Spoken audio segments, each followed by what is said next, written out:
Everyone, मेरा नाम आफरीन अजमत है एंड वेलकम बैक है आप सारे स्टूडेंट का आज के banking, finance, economic and business से रिलेटेड वीकली करंट अफेयर के सेशन में। तो आज जो हमारा करंट अफेयर का सेशन है उसमें हम सारे वीक के इम्पोर्टेंट इकोनॉमिक्स, बिजनेस, फाइनेंस से रिलेटेड जितने भी इंपॉर्टेंट करंट अफेयर है प्लस उससे रिलेटेड जो भी स्टैटिक पोर्शन है उसे डिटेल में कंप्लीट करेंगे। तो सारे के सारे स्टूडेंट वीडियो को लाइक और शेयर करना मत भूलिएगा, ये आपका काम है। आप जितना वीडियो को लाइक और शेयर करोगे उतने हमसे स्टूडेंट्स हमारे क्लास में जुड़ेंगे। चलिए स्टार्ट करते हैं हम आज की क्लास को और हम बात करते हैं सबसे पहली न्यूज के बारे में।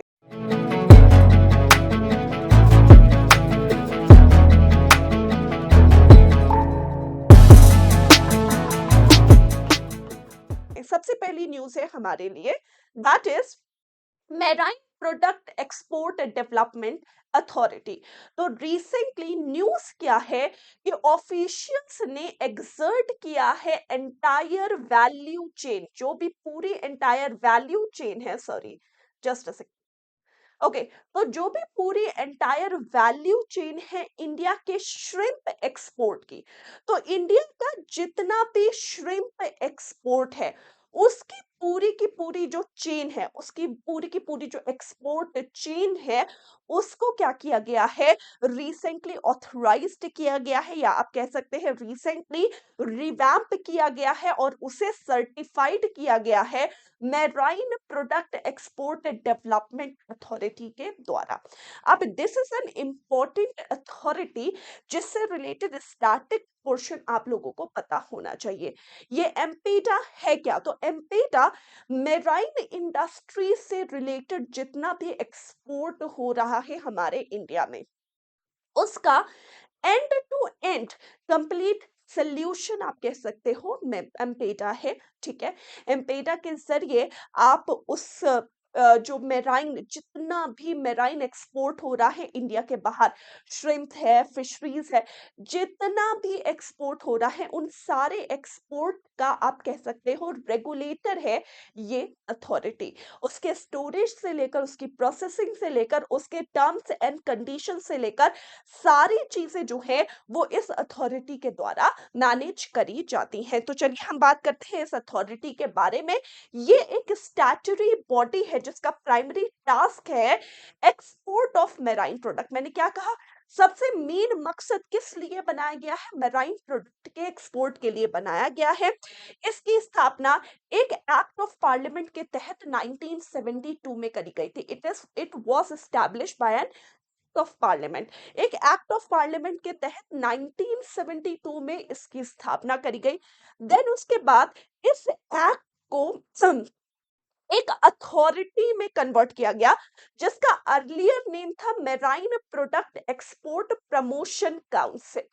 ये एम्पेडा का पहले का नाम था, marine product export promotion council. इसकी स्थापना करी गई 1961 में। ठीक है, यानी ये एक्ट 1972 में बाद में पास हुआ।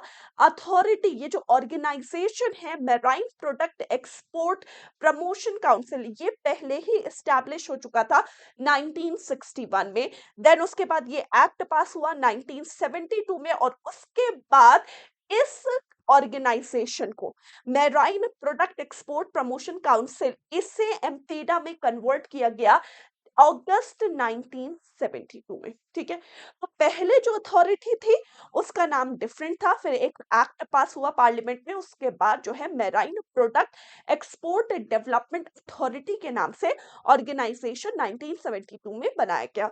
बात करते हैं इसके हेडक्वार्टर की। इसका हेडक्वार्टर कोची, केरला में इसका हेडक्वार्टर है। बात करते हैं इसके ऑफिसेस की, तो इसका जो ऑफिसेस है वो नई दिल्ली में है, टोक्यो में है और न्यूयॉर्क में है। क्योंकि इंटरनेशनली भी ऑफिसेस रहेंगे ना, बिकॉज ये डील करता है किससे? एक्सपोर्ट से डील करता है, मैराइन प्रोडक्ट के एक्सपोर्ट से डील करता है। तो इसका हेडक्वार्टर तो कोची, केरला में है। इसके ऑफिसेस आप न्यू दिल्ली में देख लोगे, न्यूयॉर्क में देख लोगे और साथ ही साथ टोक्यो में देख लोगे। आप अगर हम बात करते हैं कौन सी मिनिस्ट्री के अंदर आता है, तो ministry of commerce and industry के अंदर एम्पेडा आता है। क्लियर है?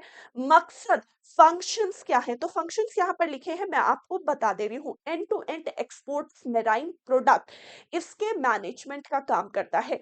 इसके प्रोसेसिंग से लेकर, इसके स्टोरेज से लेकर, इसके रूल्स एंड कंडीशंस के ऊपर ओवर यूटिलाइजेशन नहीं हो रहा है मेराइन प्रोडक्ट्स का। भाई हम जो भी श्रिम्प्स वगैरह या जो भी हम जो है एक्सकवेशन वगैरह कुछ भी कर रहे हैं, जो भी मेराइन प्रोडक्ट से रिलेटेड है, उसका ओवर यूटिलाइजेशन नहीं हो रहा है। इन सब के rules and conditions are set by एमपेटा। किसके द्वारा सेट किया जाता है? एमपेटा के द्वारा सेट किया जाता है। क्लियर है? डन है? तो मकसद क्या है? ये है क्या? डीप सी फिशिंग का जो भी है कन्वर्जन और मैनेजमेंट उससे डील करता है, साथ ही साथ प्रोसेसिंग से डील करता है, स्टोरेज से डील करता है, मैंने बताया एंड टू एंड एक्सपोर्ट का काम करेगा, साथ ही साथ रेगुलेट करेगा एक्सपोर्ट ऑफ मेराइन प्रोडक्ट्स के एक्सपोर्ट का रेगुलेटर कहलाता है एमपेटा इंडिया में। क्लियर है? डन है? ओके, चलिए नेक्स्ट न्यूज हमारे लिए क्या है? नेक्स्ट न्यूज है, नए सीएमडीज चुने गए हैं न्यू इंडिया इंश्योरेंस और यूनाइटेड इंडिया के लिए। अपॉइंटमेंट से रिलेटेड न्यूज है, सॉरी, इंपॉर्टेंट न्यूज है। आपसे एग्जाम में यहां से क्वेश्चन पूछा जा सकता है। तो अब कौन कौन चुना गया है? तो गिरिजा सुब्रमण्यम, ये current chairperson and managing director हैं एग्रीकल्चर इंश्योरेंस कंपनी के। यानी करंटली ये एग्रीकल्चर इंश्योरेंस कंपनी के चेयरपर्सन और मैनेजिंग डायरेक्टर हैं गिरिजा सुब्रमण्यम, जिन्हें चुना गया है next CMD new insurance India का। तो न्यू इंश्योरेंस इंडिया के चेयर सीएमडी कौन चुने गए हैं? ये चीफ मैनेजिंग डायरेक्टर कौन चुने गए हैं? गिरिजा सुब्रमण्यम चुने गए हैं। नेक्स्ट अगर हम बात करते हैं भूपेश सुशील राहुल, इन्हें न्यू सीएमडी चुना गया है यूनाइटेड इंडिया इंश्योरेंस का। अब ये कौन है? ये रहे हैं जनरल मैनेजर एआईसी के, यानी एग्रीकल्चर इंश्योरेंस कंपनी के जनरल मैनेजर थे। इन्हें सीएमडी बनाया गया है यूनाइटेड इंडिया इंश्योरेंस का। अब दोनों के बारे में यहाँ पर एक्स्ट्रा इंफॉर्मेशन लिखी है। यूनाइटेड इंडिया इंश्योरेंस, इसकी स्थापना 1938 में करी गई। इसका हेडक्वार्टर कहाँ पर है? चेन्नई में। न्यू इंडिया इंश्योरेंस, इसका हेडक्वार्टर मुंबई में है। इसके फाउंडर दोराबजी टाटा थे। और अगर हम बात करते हैं इसकी स्थापना कब हुई? 1919 में इसकी स्थापना हुई। तो ये स्टैटिक पोर्शन भी था, और कौन नए पॉइंट करे गए हैं ये भी मैंने आपको बता दिया। नेक्स्ट न्यूज हमारे लिए क्या है? नेक्स्ट न्यूज है हमारे लिए, that is digital India trust agency, जिसे शॉर्ट फॉर्म में डिजिटा कहा जाता है। तो आरबीआई के द्वारा रिसेंटली डिजिटा एस्टैब्लिश किया गया है। डिजिटा यानी digital India trust agency establish किया गया है, ताकि जितने भी तरीके के फ्रॉड और इलीगल लेंडिंग एप्स है उन्हें खत्म किया जा सके। कोई भी फ्रॉड कर रहा है या इलीगल लेंडिंग एप्स बनाए गए हैं, तो उसे कॉम्बैट करने के लिए, उसे खत्म करने के लिए डिजिटा आरबीआई के द्वारा ऑथराइज किया गया है। डिजिटा का फुल फॉर्म क्या है? It is digital India trust agency. What is DIGITA? DIGITA is digital India trust agency.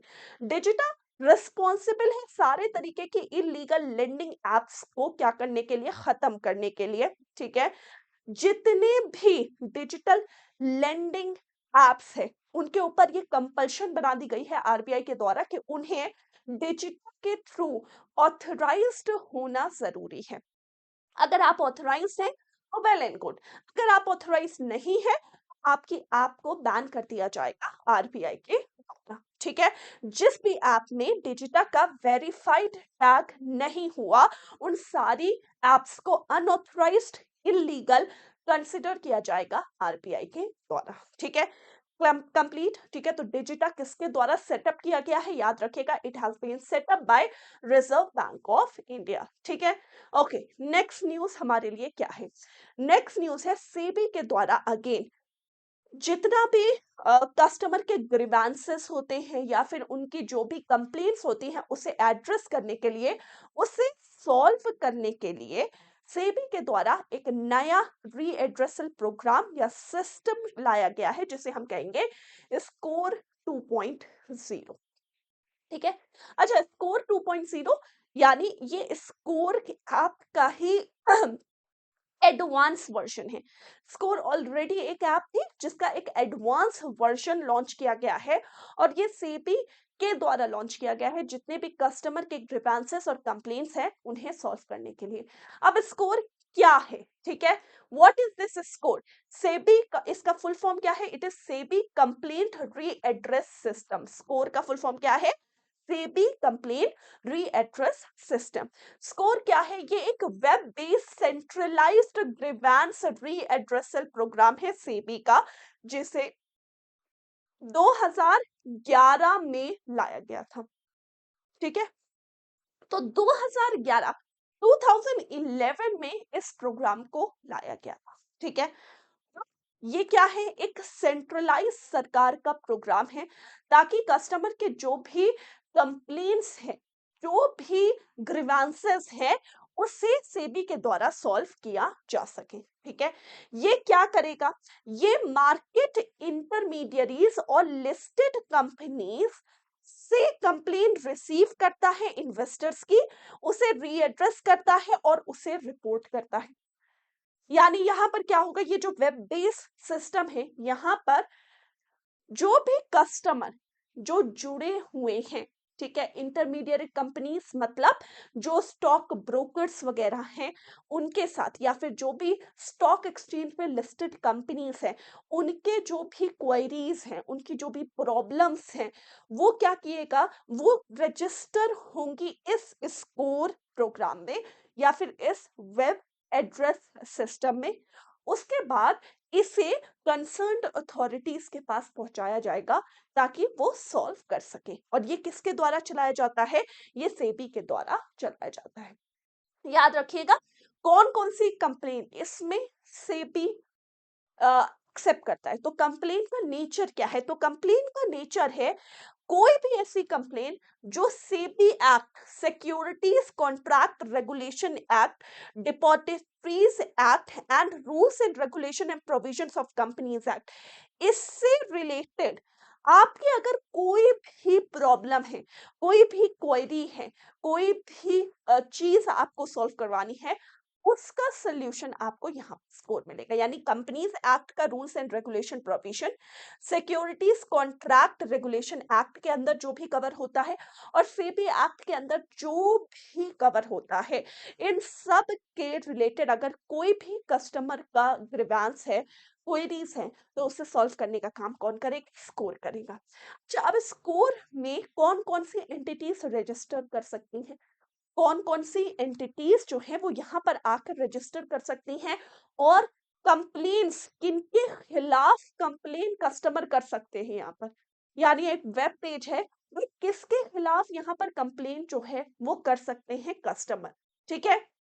या किसकी कंप्लेन हैंडल करता है सेबी? तो लिस्टेड कंपनी, ट्रांसफर एजेंट, भाई कोई भी ग्रीवेंसेस है, कोई भी, अगर मैं एक नॉर्मल पर्सन हूँ, इन्वेस्टर हूँ और मान लो मेरे साथ किसी स्टॉक ब्रोकर ने क्या कर दिया? फ्रॉड कर दिया, तो मेरी कंप्लेन मैं कहाँ करूंगी रजिस्टर? तो मैं अपनी वो इंटरमीडिएरी एजेंट के खिलाफ जो कंप्लेन है उसे रजिस्टर करने का काम करूंगी इस स्कोर पोर्टल में। साथ ही साथ brokers, stock exchange, depositories, participants, mutual fund, portfolio manager, कोई भी अदर एंटिटी जैसे केवाईसी से रिलेटेड कोई भी चीज, क्रेडिट रेटिंग एजेंसी, अगर इनके बारे में आपको किसी भी तरीके की भी कोई भी कंप्लेन है तो उन सब को रजिस्टर किया जाएगा यहाँ पर और इसका सल्यूशन या सॉल्व करने का काम करेगा यही स्कोर पोर्टल। अच्छा, ये स्कोर पोर्टल 2011 में लॉन्च हो चुका था, अभी रिसेंटली सेबी ने इसे रिवैम्प करके स्कोर 2.0 बनाया है। अब इसके फीचर बाकी से डिफरेंट क्यों हैं? सबसे पहली चीज, टाइम मैनेजमेंट। पहले जब हम इस वेब पोर्टल का इस्तेमाल करके अपनी क्वेरीज को सॉल्व करते थे तो उसमें हमें काफी लंबा टाइम लगता था। उस टाइम पीरियड को श्रिंक कर दिया गया है, यानी अब अगर आपकी कंप्लेन है तो इस कंप्लेन को तुरंत सॉल्व किया जाएगा। तुरंत सॉल्व किया जाएगा यानी जल्द से जल्द 21 दिनों का टाइम पीरियड, जो कैलेंडर ईयर है ना 21 डेज का, उस कैलेंडर ईयर में ही इसे क्या किया जाएगा? सॉल्व किया जाएगा। ठीक है, डन है। इसके अलावा यहाँ पर हर एक कंप्लेन की कंसर्न्ड अथॉरिटीज अलग अलग बनाई गई हैं, यानी सब सेबी के पास नहीं जाएंगी। कंसर्न्ड अथॉरिटीज अलग अलग है, यानी आपकी जो प्रॉब्लम है उसका जो भी नेचर है उसके अकॉर्डिंगली उसका सल्यूशन कहाँ से आना है वो जो है वो यहाँ पर लाया जाएगा। यानी डिफरेंट अलग अलग सल्यूशंस जो है यहाँ पर डिफरेंट अथॉरिटीज के द्वारा सॉल्व किए जाएंगे। ठीक है, डन है। ओके, तो that is the score portal जो कि रिसेंटली सेबी के द्वारा इंट्रोड्यूस किया गया है। स्कोर बहुत पहले ही इंट्रोड्यूस किया जा चुका था और 2011 में उसका एक रिवैम्प वर्जन आप कह सकते हो या अपडेटेड वर्जन सेबी के द्वारा लाया गया है, जिसे हमने कहा है स्कोर 2.0। ठीक है, ओके। नेक्स्ट हमारे लिए न्यूज़ क्या है? संजय नायर को अपॉइंट किया गया है न्यू एसोचैम का प्रेसिडेंट। तो associated chambers of commerce and industry of India, तो associated chambers of commerce and industry of India, इसके नए अध्यक्ष के रूप में किसे चुना गया है? संजय नायर। संजय नायर से पहले कौन थे? अजय सिंह। यानी ये कौन थे भाई? ये थे प्रीवियस, और करंट कौन है? करंट है संजय नायर। किसके? Associated chamber of commerce and industry of India. अगर हम बात करते हैं इसकी स्थापना 1920 में करी गई, और अगर हम बात करते हैं इसका हेडक्वार्टर कहाँ पर है? नई दिल्ली में इसका हेडक्वार्टर है। अपॉइंटमेंट है, काफी इंपॉर्टेंट है, इससे रिलेटेड हमेशा आपके एग्जाम में क्वेश्चन पूछा जाता है। Okay, next, prime minister Narendra Modi ने एड्रेस किया एक सेरेमनी में, और 90 years of reserve Bank of India recently celebrate करे गए हैं। तो आप सब जानते हो आरबीआई की स्थापना 1 अप्रैल 1935 में करी गई। तो 1 अप्रैल 1935 के बाद से आज तक 90 साल हो चुके हैं रिजर्व बैंक ऑफ इंडिया के। तो for the completion of this 90 years, 90 साल कंप्लीट होने की खुशी में प्राइम मिनिस्टर नरेंद्र मोदी ने एड्रेस किया एक सेरेमनी में, और उन्होंने सेलिब्रेट किया आरबीआई के 90 years. Reserve Bank of India के बारे में एक्स्ट्रा इंफॉर्मेशन यहाँ पर लिखी हुई है। इसकी स्थापना 1934 में करी गई, 1935 में इसकी स्थापना करी गई, एक्ट 1934 में पास हुआ। ठीक है, तो 1934 में एक्ट पास हुआ, 1935 में इट वाज एस्टैब्लिश। ठीक है, नेक्स्ट अगर हम बात करते हैं, ये बैंक जो है वो कौन सी कमिटी के रिकमेंडेशन में सेटअप किया गया था? इसे हम royal commission on Indian currency या हिल्टन यंग कमीशन भी कहते हैं, और इस कमीशन ने इसको 1926 में रिकमेंड किया था आरबीआई की स्थापना करना। रिजर्व बैंक ऑफ इंडिया बना था as a private authority, as a private bank until 1949। 1949 में आरबीआई का नेशनलाइजेशन किया गया, राष्ट्रीयकरण किया गया। इसका मतलब है 1949 में रिजर्व बैंक ऑफ इंडिया को सरकार ने, गवर्नमेंट ऑफ इंडिया ने अपने कंट्रोल, अपने अंडरटेकिंग्स अपने अधीन में ले लिया। नेक्स्ट, आरबीआई के सबसे पहले गवर्नर एक ऑस्ट्रेलियन रहे थे जिनका नाम था Osborne Smith. Sir C D Deshmukh ये आरबीआई के सबसे पहले भारतीय गवर्नर रहे हैं। सर सी डी देशमुख को आरबीआई का गवर्नर 1943 में बनाया गया। थर्ड गवर्नर रहे थे सीक्वेंस में, पहले थे ऑसबॉर्न स्मिथ, दूसरे थे टेलर, थर्ड थे सी डी देशमुख, बट पहले भारतीय गवर्नर रही है सी डी देशमुख। ओवरऑल सबसे पहले गवर्नर आरबीआई के कौन रहे हैं? वो रहे हैं ऑसबॉर्न स्मिथ। क्लियर है? अगर हम बात करते हैं आरबीआई के हेडक्वार्टर की, हेडक्वार्टर इसका मुंबई में है। इनिशियली इसका हेडक्वार्टर कोलकाता में बनाया गया था, लेटर ऑन इसका हेडक्वार्टर कहां पर शिफ्ट कर दिया गया? मुंबई में शिफ्ट कर दिया गया। तो करंट आरबीआई के गवर्नर कौन है और कौन से नंबर के वो गवर्नर चल रहे हैं? कमेंट सेक्शन में मुझे जरूर से बताइएगा। Who is the present governor of reserve Bank of India, and वो कौन से नंबर के गवर्नर रहे हैं आरबीआई के। दूसरी बात आपको ये बताना है, the longest serving RBI governor, RBI के सबसे लंबे समय के लिए कौन गवर्नर रहे हैं? सबसे लॉन्गेस्ट टाइम पीरियड किस आरबीआई के गवर्नर का रहा है? ठीक है, डन है।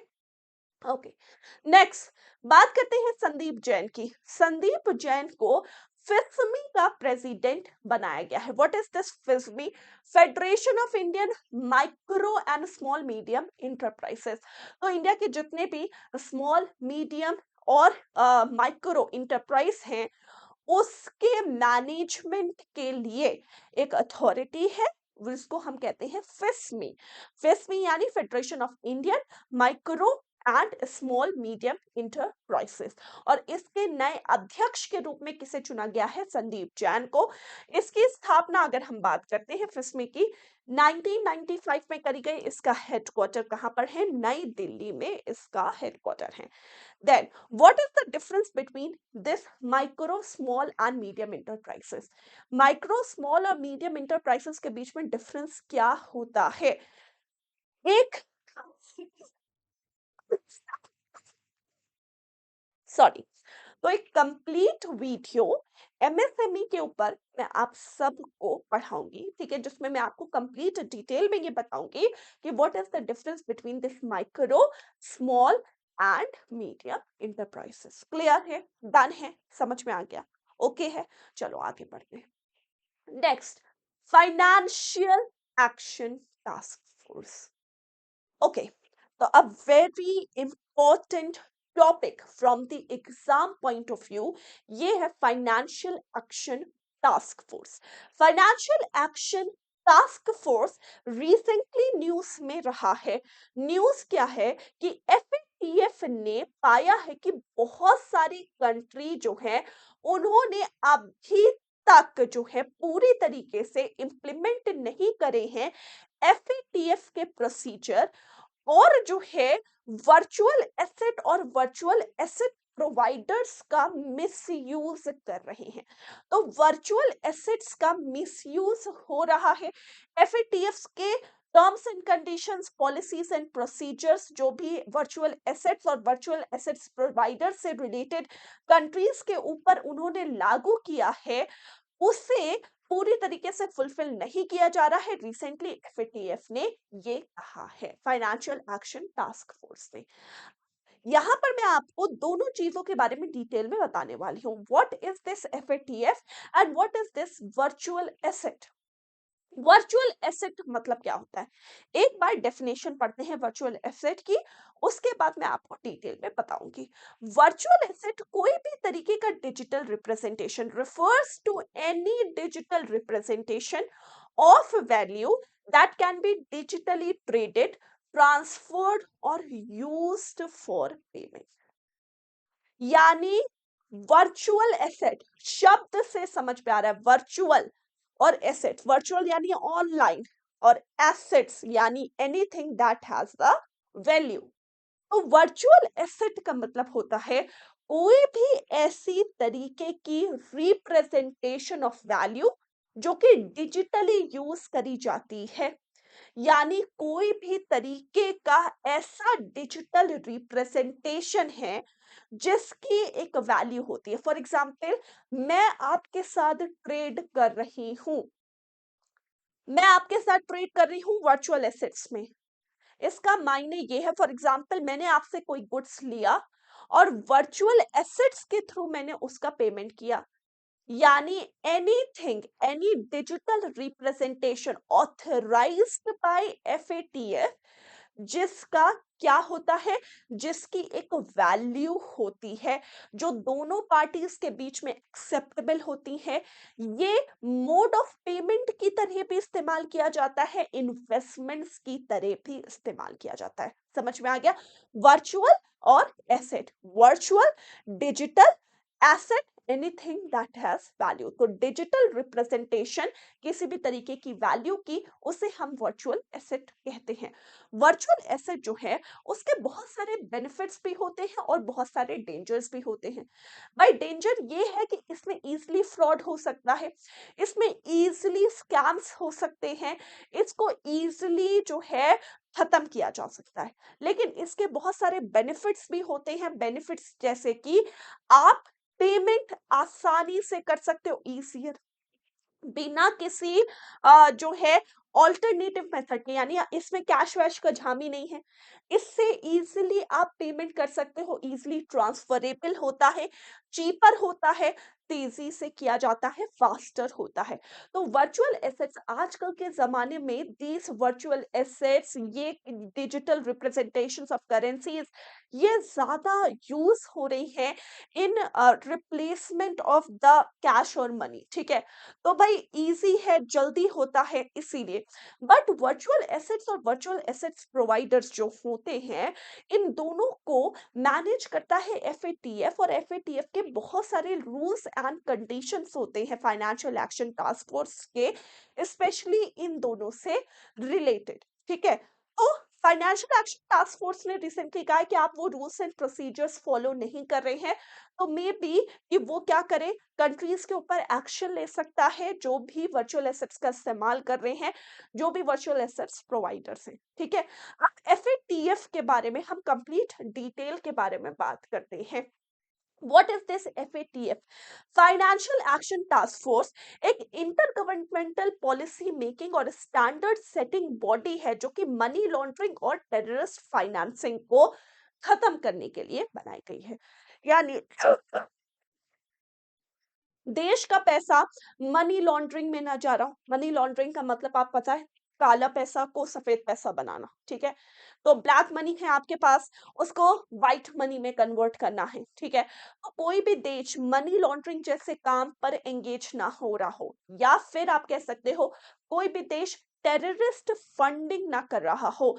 टेररिस्ट फंडिंग और ये मनी लॉन्ड्रिंग, स्पेशली इन दो एरिया को फोकस करने के लिए, इन दो एरिया को कॉम्बैट करने के लिए, ये एक इंटर गवर्नमेंटल बॉडी है, जिसको हम कहते हैं financial action task force.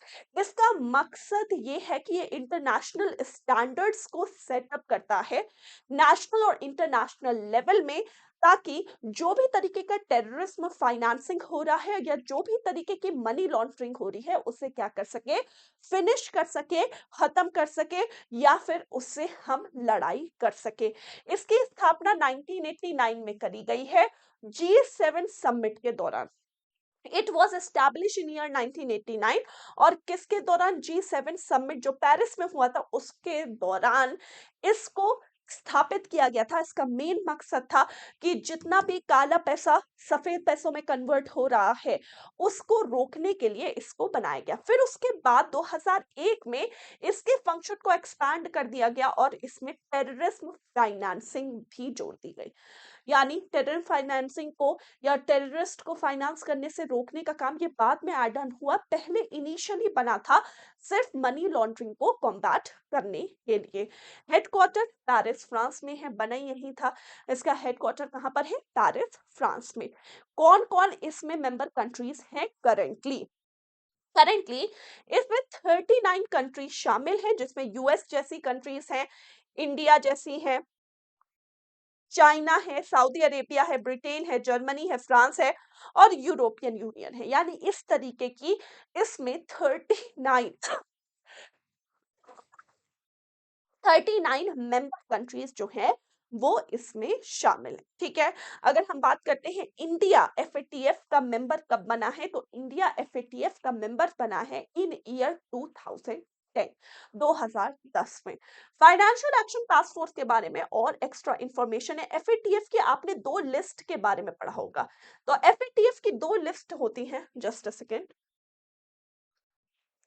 Okay okay, तो एफएटीएफ की दो लिस्ट के बारे में आपने पढ़ा होगा। एक होता है ग्रे लिस्ट और एक होता है ब्लैक लिस्ट। अब दोनों के बारे में बात कर ले। ब्लैक लिस्ट कौन सी होती है? ब्लैक लिस्ट में हमेशा वो कंट्रीज शामिल होती हैं जिनके बारे में एफएटीएफ को कंफर्म है कि ये मनी लॉन्ड्रिंग करती हैं और ये टेररिस्ट फाइनेंसिंग करती हैं, तो वो हमेशा ब्लैक लिस्ट में रखी जाती हैं। तो ब्लैक लिस्ट ये नॉन कोऑपरेटिव कंट्रीज की तरह जानी जाती है। ये ब्लैक लिस्ट में है क्योंकि ये टेरर फंडिंग और मनी लॉन्ड्रिंग एक्टिविटीज में एंगेज्ड है, और ये प्रूवन है, इससे खुद एफएटीएफ के द्वारा प्रूव किया गया है, तब जाकर वो क्या करती हैं, ब्लैक लिस्ट में शामिल करती हैं। अच्छा, ब्लैक लिस्ट में कंट्रीज ऐड ऑन भी करी जाती है और हटाई भी जाती हैं। ऐसा नहीं है जो आज ब्लैक लिस्ट में है वो हमेशा के लिए है, नहीं। हो सकता है कुछ समय बाद वो कंट्रीज में सुधार आ गया हो और वो एफएटीएफ के रूल्स एंड कंडीशंस को फॉलो करने लगी हो और इसीलिए उसे बाद में क्या कर दिया गया है, हटा दिया गया है। नेक्स्ट बात करते हैं ग्रे लिस्ट में। ग्रे लिस्ट में शक वाली कंट्रीज आती हैं। शक वाली यानी भाई एफएटीएफ इनके ऊपर शक कर रहा है कि ये मनी लॉन्ड्रिंग कर रही हैं और ये जो है क्या कर रही हैं, ये टेररिस्ट फंडिंग कर रही हैं। तो शक है मेरे ऊपर, अगर शक है तो ग्रे लिस्ट है और अगर प्रूवन है तो वो तुम कहाँ हो, ब्लैक लिस्ट में। शक है तो तुम्हें हम क्या देंगे, धमकी देंगे कि तुम अपने अकाउंट शो करो। तुम्हें हम क्या कहेंगे, तुम कहेंगे तुम अपने आप को इनोसेंट प्रूफ करो, क्योंकि अगर तुम इनोसेंट नहीं प्रूफ करोगे तो हम तुम्हें किस में शिफ्ट कर देंगे, ब्लैक लिस्ट में शिफ्ट कर देंगे। ब्लैक लिस्ट में करेंटली कौन कौन सी कंट्रीज है, नॉर्थ कोरिया, ईरान और म्यांमार। ये अभी 3 कंट्रीज ऐसी हैं जो एफएटीएफ की ब्लैक लिस्ट में मौजूद है। ठीक है, अब ब्लैक लिस्ट में होने का नुकसान क्या है, what is the big deal ma'am. अगर हम ब्लैक लिस्ट में है कंट्री तो उसमें बिग डील क्या है, बिग डील है क्योंकि वहां पर आपको काफी रोक का सामना करना पड़ेगा। रोक कैसे, आपको किसी भी तरीके की कोई भी financial aid international monetary fund, world bank, Asian development bank और यूरोपियन यूनियन के द्वारा नहीं दिया जाएगा। यानी आपको किसी तरीके का कोई भी लोन डेवलपमेंट के लिए, एजुकेशन के लिए, हेल्थ के लिए, किसी चीज के लिए लोन आपको नहीं दिया जाएगा। Why, because you are in the black list of FATF. दूसरी बात, यहां पर आपको बहुत सारे इकोनॉमिक और फाइनेंशियल रेस्ट्रिक्शंस का सामना करना पड़ता है। ठीक है, तो ये काफी डिटेल में मैंने आपको फाइनेंशियल एक्शन टास्क फोर्स बताया क्योंकि ये आपके एग्जाम के पॉइंट ऑफ व्यू में काफी ज्यादा इंपॉर्टेंट टॉपिक है। ठीक है, हेडक्वार्टर कहां पर है, कौन कौन सी लिस्ट इसमें आती हैं, या फिर ये क्या काम करता है, करेंटली कौन कौन इसमें शामिल है, कब बना, हेडक्वार्टर कहां पर है, ये सब कुछ आपके लिए इंपॉर्टेंट है। डन है, ओके। नेक्स्ट हमारे लिए क्या है, कोटक महिंद्रा ने एक्वायर किया है सोनाटा फाइनेंस को। तो एक्विजिशन हुआ है, कोटक महिंद्रा ने सोनाटा फाइनेंस किया है और कितने में किया है, अप्रोक्सीमेटली 537 करोड़ में ये एक्विजिशन किया गया है कोटक महिंद्रा के द्वारा। कोटक महिंद्रा बैंक इसके करेंटली सीईओ बने हैं अभी अशोक वासवानी। उदय कोटक इसके फाउंडर रहे हैं, 1985 में इसकी स्थापना करी गई और इसका हेडक्वार्टर कहां पर है, इसका हेडक्वार्टर है मुंबई। क्लियर है, ओके। नेक्स्ट न्यूज हमारे लिए क्या है, प्लीज ध्यान से देखिएगा। अभी recently Atal mission for regeneration and urban transformation scheme लाई गई है। ये स्कीम तो पहले ही आ चुकी थी, लेकिन इस स्कीम के तहत 39 मोर, 39 ना, यस 39 मोर सीवेज प्लांट्स जो हैं वो लगाए जा रहे हैं। अमृत स्कीम बहुत पहले सरकार के द्वारा लाई गई थी। क्या है इसके बारे में मैं अभी डिटेल में आपको बताऊंगी, लेकिन न्यूज क्या है, अमृत स्कीम के अंदर union ministry of housing and urban affairs ने 39 मोर सीवेज ट्रीटमेंट प्लांट्स का सेटअप किया है। अमृत है क्या, सबसे पहले इसका फुल फॉर्म लिखा हुआ है, Atal mission for regeneration and urban transformation, ये इसका फुल फॉर्म है। कौन सी मिनिस्ट्री के अंदर आता है, ministry of housing and urban affairs के द्वारा आता है। किस ईयर में लाया गया, 2015 में। इसमें क्या किया गया है, लगभग उस समय 500 सिटीज को सेलेक्ट किया गया था जिसके लिए हमें क्या करना था, यहाँ पर एक बेहतर और क्लीन एनवायरनमेंट क्रिएट करना था। एनवायरनमेंट मतलब कि आप क्लीननेस, सीवेज ट्रीटमेंट से लेकर हर एक चीज का, वाटर सप्लाई का, स्ट्रॉन्ग वाटर का, इनके क्लीननेस के लिए अमृत स्ट्रीम लाया गया था। इसका फोकस रहा था कि बेसिक इंफ्रास्ट्रक्चर, ये जो 500 सिटीज सेलेक्ट करे गए हैं, इन 500 सिटीज का जो बेसिक इंफ्रास्ट्रक्चर है वाटर सप्लाई का, उसे क्या कर सके, उससे हम डेवलप कर सके, सीवरेज सिस्टम और सेप्टेज मैनेजमेंट को सही कर सके, ग्रीन स्पेसेस और पार्क दे सके, नॉन मोटराइज्ड अर्बन ट्रांसपोर्ट जो है वो ला सके। तो इन सब के लिए सीवेज ट्रीटमेंट, क्लीननेस, हाइजीन, इससे रिलेटेड ये अमृत स्कीम थी। 2015 में आई, 500 सिटीज इसके अंदर सेलेक्टेड थे। अगर हम बात करते हैं इसका 2.0 वर्जन, अमृत स्कीम का 2.0 वर्जन 2021 से 26 के दौरान लॉन्च किया गया, जिसमें universal coverage of water supply, यानी अमृत स्कीम 2.0 का मेन मकसद ये था कि कोई सिलेक्टेड सिटीज नहीं, ऑल ओवर, हर एक जगह टैप वाटर का जो है कनेक्शन पहुंचाना, हर जगह टैप वाटर पहुंचाना, इसका काम जो है अमृत 2.0 में किया गया है। ठीक है, फेज 1 में 500 सिटीज थी, फेज 2 में हमने हर एक जगह को इंक्लूड किया है। अमृत 2.0 एक सर्कुलर इकोनॉमी ऑफ वाटर को प्रमोट करने के मोटिव से लाया गया था। इसका मतलब है कि भाई जो भी ट्रीटेड सीवेज वाटर है उसको हम क्या कर सके, रिसाइकिल कर सके, जो भी वाटर बॉडीज है उसका रीजेनरेशन कर सके, और वाटर कंजर्वेशन, वाटर कंजर्वेशन का क्या कर सके, महत्व ले सके। अमृत स्कीम का मकसद क्या था? अमृत स्कीम का मकसद है कि हम जो है स्पेशली 500 सिटीज में सीवेज ट्रीटमेंट और जो भी क्लीननेस है उसे सही कर सके। 2.0 ये मेन मकसद है कि भाई वाटर सप्लाईज को हम क्लीन कर सके, टैप वाटर हर एक घर में पहुंचा सके। ठीक है, सॉरी।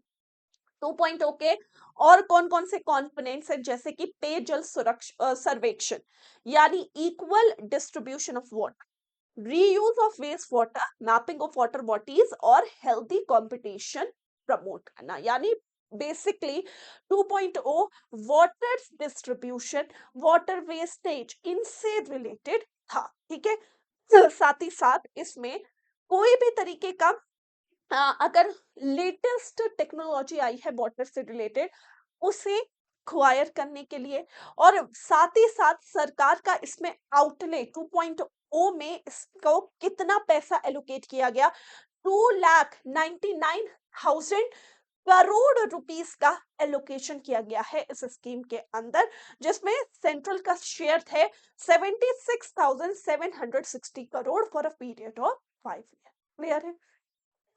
डन है।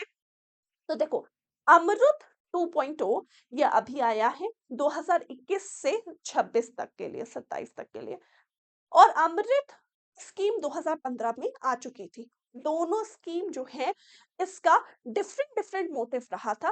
मेन इसका मोटिव यही है कि हमें वाटर बॉडीज को सही रखना। क्लियर है? ओके है? ओके, नेक्स्ट हमारे लिए न्यूज क्या है? इंडियन फॉरेन एक्सचेंज रिजर्व जो है वो अभी तक का रिकॉर्ड हाई बना चुका है। बाई मार्च 2022 के वीक एंड की अगर हम बात करें हैं, तो अभी तक का सबसे बड़ा जो है फॉरेन एक्सचेंज रिजर्व हमारे इंडिया के पास रहा है, उसके ऑल टाइम का हाई है, और वो है $642.631 बिलियन का फॉरेन एक्सचेंज रिजर्व इंडिया के पास है। फॉरेन एक्सचेंज रिजर्व के बारे में अगर हम बात करें, फॉरेन एक्सचेंज रिजर्व हमारे इंडिया में मैनेज आरबीआई के द्वारा किया जाता है, और इसमें कौन कौन से कंपोनेंट्स होते हैं, तो फॉरेन एक्सचेंज रिजर्व के अंदर हमारे इंडिया में जितनी भी फॉरेन करेंसी एसेट्स हैं वो शामिल होती हैं। फॉरेन करेंसी एसेट्स का मतलब होता है हमारे देश में हमारी करेंसी को छोड़कर जितनी अन्य देशों की करेंसीज है आरबीआई के पास, वो यानी हमारी जितनी भी फॉरेन करेंसी एसेट है वो, हमारे जितना भी स्पेशल ड्राइंग राइट्स है वो, स्पेशल ड्राइंग राइट्स मतलब एक तरीके का आप कह सकते हो इंटरनेशनल मनी, जो कि आईएमएफ के द्वारा अपनी मेंबर कंट्रीज को दिया जाता है। एसडीआर, स्पेशल ड्राइंग राइट्स जो है हमेशा इन्वेस्टमेंट पर्पस के लिए डिफरेंट डिफरेंट देश खरीदते हैं। तो हमारा जो स्पेशल ड्राइंग राइट्स, हमारे पास जितने units of special drawing rights हैं, हमारी जितनी करेंसी एसेट्स हैं, फॉरेन करेंसी एसेट, हमारे पास जितना गोल्ड है, और साथ ही साथ हमारे पास जो भी रिजर्व रैंक पोजीशन है आईएमएफ में, इन सब को जोड़कर क्या बनाया जाता है? Foreign exchange reserve. Reserve rank position क्या होता है? तो देखो, आईएमएफ हमेशा दूसरे देशों को लोन लेंड करता है, तो आईएमएफ का मेन सोर्स ऑफ अर्निंग क्या होता है? उसकी मेंबर कंट्रीज जो उसमें कंट्रीब्यूट करें, हमेशा आईएमएफ एक कोटा रखता है कि आपको इतना प्रतिशत से कंट्रीब्यूट करना है कंट्रीज के ऊपर। हर एक कंट्री अपने हिसाब से आईएमएफ में कंट्रीब्यूट करती है। फॉर एग्जांपल आईएमएफ ने कहा आपको 5% करना है। मान लो कंट्री है जो कह रही है हम 5% नहीं कर पा रहे हैं, तो वो जो है मान लो 3% कर रहा है। कोई कंट्री 5% नहीं 10% कर रही है अपने आप को थोड़ा हाई रखने के लिए। तो जो हमारा एक्चुअल रिजर्व बैंक पोजीशन है, हमने ज्यादा कर रखा है कम कर रखा है, जो भी हमारा आईएमएफ के पास नेगेटिव है या पॉजिटिव है, वो हमारा गोल्ड रिजर्व, हमारी स्पेशल ड्राइंग राइट्स और हमारी क्या फॉरेन करेंसी एसेट, इन सब को मिला के क्या बनता है, इंडियन फॉरेन एक्सचेंज रिजर्व बनता है, जो कि अभी तक का हाई पे चल रहा है। ठीक है, ओके। नेक्स्ट, अतुल मेहरा ने ज्वाइन किया है एक्सिस कैपिटल। अपॉइंटमेंट से रिलेटेड न्यूज है कि एक्सिस कैपिटल में अभी रिसेंटली अपॉइंटमेंट हुआ है अतुल मेहरा का as the managing director and the chief executive officer. बात करते हैं इसका हेडक्वार्टर कहां पर है। एक्सिस कैपिटल का बर्मुडा में इसका हेडक्वार्टर है। ठीक है, और बात करते हैं इसकी स्थापना 2001 में करी गई। ठीक है, तो axis capital is not in India, Bermuda में इसका क्या है, इसका हेडक्वार्टर है। क्लियर है, डन है। Okay, next news, I guess ये लास्ट नहीं, लास्ट नहीं, ये लास्ट है। Okay, UPI ends for the financial year with a record transaction. तो बेसिकली अभी रिसेंटली अगर हम देखते हैं मार्च जब खत्म हुआ है, तो जो भी यूपीआई का टोटल ट्रांजैक्शन की वैल्यू है वो 90.78 लाख करोड़ रुपीस की बताई जा रही है, जो कि एक रिमार्केबल माइलस्टोन है इस एरिया में, यानी अभी तक का सबसे हाई है। और काफी बढ़कर हमने यूनिफाइड पेमेंट इंटरफेस का इस्तेमाल करके पेमेंट किया, यानी डिजिटल पेमेंट्स की तरफ इंडिया ज्यादा मूव ऑन कर रहा है। बेसिकली ये न्यूज का कंक्लूजन ये है। ठीक है, ओके। लास्ट न्यूज क्या है, कैनरा बैंक ने लॉन्च किया है हेल्थ केयर लोन और सेविंग अकाउंट्स स्पेशली महिलाओं के लिए। तो specially women oriented saving accounts और health care loan for the women's, इसको कैनरा बैंक के द्वारा लाया गया। ये नया तरीके का फाइनेंशियल इनोवेशन है जो कि कैनरा बैंक ने अपने प्लेटफॉर्म में किया है। कैनरा बैंक का हेडक्वार्टर बेंगलुरु में है। इसके सीईओ करेंटली के सत्यनारायण राजू हैं। फाउंडर इसके एमएमबेल सुब्बा राव पाई थे। और अगर हम बात करते हैं इसकी स्थापना 1906 में इसकी स्थापना करी गई, कैनरा बैंक। क्लियर है, डन है। तो ये था आज का आपका वीकली करंट अफेयर का सेशन। आज के क्लास की समरी देख लो, हमने क्या क्या चीजें कवर करी। हमने एम्पेडा के बारे में पढ़ा, marine product export development authority के बारे में। मैंने आपको बताया नए सीएमडीज चुने गए हैं न्यू इंश्योरेंस इंडिया और यूनाइटेड इंडिया के, जो कि हैं भूपेश सुशील राहुल और गिरिजा सुब्रमण्यम।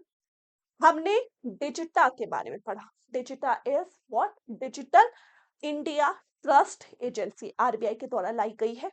सेबी ने redressal program system score 2.0 launch किया है कस्टमर के ग्रीवेंसेस को सॉल्व करने के लिए। नेक्स्ट, संजय नायर, इन्हें अपॉइंट किया गया है associated of chamber of commerce and industry of India, उसका नए अध्यक्ष के रूप में संजय नायर को चुना गया है। आरबीआई के 90 साल कंप्लीट हो चुके हैं रिसेंटली। संदीप जैन ने स्टेप इन किया है एज द फर्स्ट में प्रेसिडेंट। हमने डिटेल में पढ़ा फाइनेंशियल एक्शन टास्क फोर्स के बारे में। कोटक महिंद्रा ने सोनाटा फाइनेंस को एक्वायर किया, ये हमने पढ़ा। अटल मिशन यानी अमृत स्कीम के बारे में डिटेल्ड हमने बात करी। इंडिया का फॉरेन एक्सचेंज रिजर्व अभी तक का ऑल टाइम हाई है, ये मैंने आपको बताया। अतुल मेहरा ने ज्वाइन किया एक्सिस कैपिटल, ये बताया। यूपीआई अभी तक का काफी बढ़कर आया है। मार्च का जो ईयर एंड हुआ है उसमें हाई यूपीआई जो ट्रांजैक्शंस रिकॉर्ड करे गए हैं इंडिया में। कैनरा बैंक ने महिलाओं के लिए सेविंग अकाउंट और हेल्थ केयर लोन्स लॉन्च करे हैं। ठीक है, तो ये सारी न्यूज हमने आज की क्लास में कवर करी है। उम्मीद करती हूँ कि आज की क्लास आपको पसंद आई होगी। काफ़ी डिटेल में मैंने आज की क्लास में आपको काफ़ी सारी चीज़ें बताई जो कि आपके लिए इम्पोर्टेंट हैं। तो वीडियो को लाइक और शेयर करना मत भूलिएगा and thank you so much for joining this video. Till then आप सारे स्टूडेंट ख्याल रखिएगा अपना। मिलती हूँ नेक्स्ट वीडियो में। Take care. Bye bye everyone. Bye guys, take care.